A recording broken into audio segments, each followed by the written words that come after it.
एक दिन जंगल में हलचल मच गई। पक्षी शोर मचाते हुए आसमान में उड़ रहे थे। हिरण और बंदर इधर उधर भाग रहे थे और सभी जानवरों के चेहरों पर डर के साए थे। हकीम चाचा बुजुर्ग उल्लू ने एक दुखद खबर सुनाई। राजा जमार अचानक गायब हो गए हैं। ये खबर जंगल के लिए एक भूकंप से कम नहीं थी।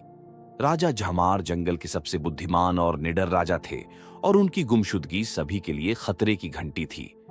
सिम्बा ने तुरंत फैसला किया, हमें उन्हें ढूंढना होगा, चाहे हमें जंगल के आखिरी कोने तक जाना पड़े।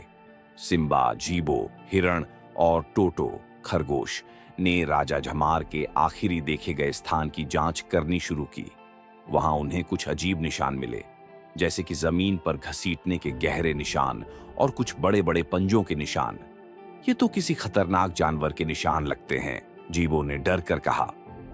सिम्बा ने बिना डरे निशानों का पीछा किया और वे एक घने अंधेरे जंगल के इलाके में पहुंच गए, जहां आमतौर पर कोई भी जानवर जाने की हिम्मत नहीं करता था। निशानों का पीछा करते हुए वे एक गहरी घाटी में पहुंचे, जहां चारों तरफ बड़े बड़े पत्थर और झाड़ियां थीं। अचानक उन्हें दूर से राजा जमार की धीमी आवाज सुनाई दी, बचाओ, कोई है। सिम्बा तुरंत आगे बढ़ा और झाड़ियों के पीछे से झांका। वहां काला कोबरा नाम का एक विशाल सांप राजा जमार को कैद किए बैठा था। काला कोबरा एक बड़ा और जहरीला नाग था जो सालों से इस घाटी में रहता था और जंगल पर कब्जा करना चाहता था। उसने राजा जमार को एक मजबूत जाल में बांध रखा था ताकि वह जंगल का असली राजा बन सके। सिम्बा ने सोचा कि अगर वह सीधे हमला करेगा तो काला कोबरा अपनी जहरीली फुफकार से सभी को खतरे में डाल सकता है। इसलिए उसने एक शानदार योजना बनाई।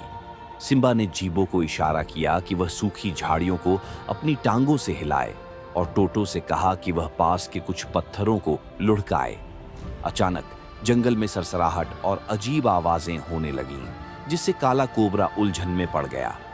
ये क्या हो रहा है? कोई और भी यहाँ है? काला कोबरा गुस्से से फुफकारा। इसी मौके का फायदा उठाकर सिम्बा झटपट जाल की तरफ लपका और अपने तेज पंजों से उसे तोड़ दिया। राजा झमार आजाद होते ही जोर से गरजे, जिससे काला कोबरा डरकर पीछे हट गया। गुस्से में काला कोबरा ने सिम्बा पर हमला कर दिया, लेकिन सिम्बा बहुत फुर्तीला था। वह तेजी से एक चट्टान पर चढ़ गया।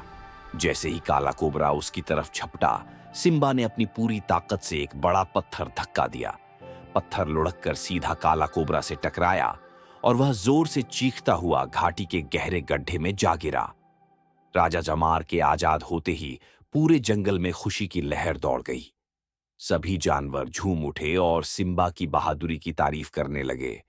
राजा जमार ने गर्व से कहा, आज सिम्बा ने साबित कर दिया कि सच्चा रक्षक वही होता है जो बहादुरी के साथ अपनी बुद्धिमानी का भी इस्तेमाल करे। सिम्बा मुस्कुरा दिया, क्योंकि उसे एहसास हो गया था कि जंगल उसका परिवार है और वह हमेशा इसकी रक्षा करेगा।